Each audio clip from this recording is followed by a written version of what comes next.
कल आपको पाषाण युग के बारे में बताया गया था, उससे आगे हम आज आपको नव पाषाण युग के बारे में बताते हैं। मानव ने मध्य पाषाण युग में काफ़ी उन्नति की, जो पाषाण युग को नव पाषाण युग से अलग करती है। पाषाण युग और नव पाषाण युग, इन दोनों के बीच का जो युग है उसको मध्य युग कहा जाता है, जो नव पाषाण और पाषाण युग को अलग करता है। इस युग में जो क्षेत्र बर्फ से ढके थे वहाँ पर जंगल फिर से उग आए थे और मनुष्य ने कुत्ते को अपना पालतू पशु बनाया। और नवपाषाण काल में छोटे औजारों का उपयोग ज़्यादा होता था, जिसे लघु असम कहा जाता।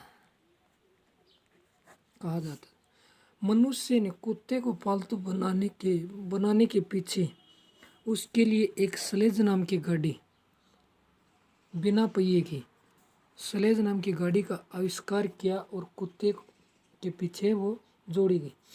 कृषि का आरंभ, भोजन इकट्ठा करने से अनाज उत्पादन में परिवर्तन एकाएक नहीं हो गया।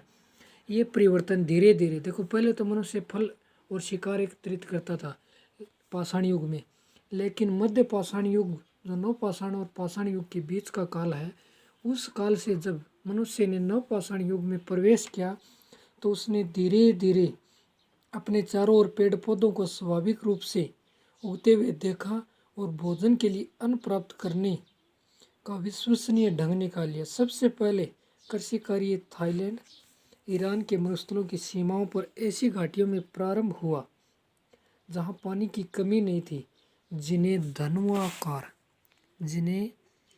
धनुवाकार उपजाऊ प्रदेश कहते हैं। यह स्पष्ट है कि नवपाषाण काल में पशुपालन और कृषि मनुष्य द्वारा किए जाते थे। बस्तियों का विकास, जब मानव ने कृषि के आविष्कार को पूरी तरह अपना लिया तभी से नवपाषाण युग का प्रारंभ हुआ। इस युग में जीवन इतना अधिक बदल गया कि इस युग को नवपाषाण युग की क्रांति कहा जाता है। जब मानव ने कृषि करना प्रारंभ किया तो उसे तुरंत पता लग गया कि केवल बीज बोना, जब मनुष्य ने नवपाषाण युग के अंदर कृषि करना प्रारंभ किया तो उसको पता चल गया कि केवल बीज बोना पर्याप्त नहीं है, बढ़ते हुए पौधों की देखभाल करना भी आवश्यक होता है। धीरे धीरे मनुष्य ने मिट्टी के घरों, लकड़ी के खंभों और घास फूस के छप्पर से मकानों में रहना शुरू कर दिया।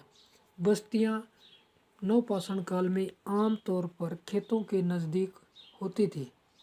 बाद में ये बस्तियां विकसित होकर गांव बन गई और उनमें से कुछ नगर बन गए। मिश्रित कृषि का विकास, नवपाषाण कालीन मनुष्य ने खेती के साथ साथ पशुपालन की शुरुआत की।